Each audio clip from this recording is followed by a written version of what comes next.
How to create email folder in Outlook mobile app.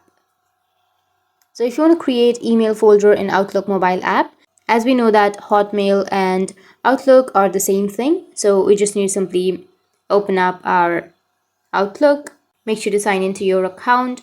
And once you open up your Outlook, now you need to simply select mail.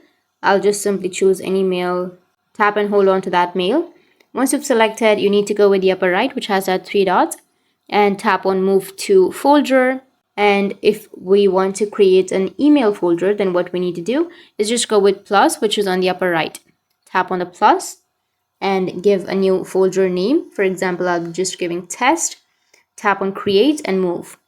And that's it. A folder has been created. Now you just need to simply go with the bottom where you have your folders, tap on the folder, and you will have your folder right there.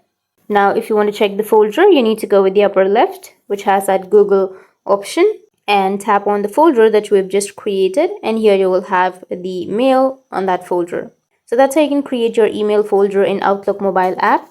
And if you have any questions, feel free to comment below. Thanks for watching.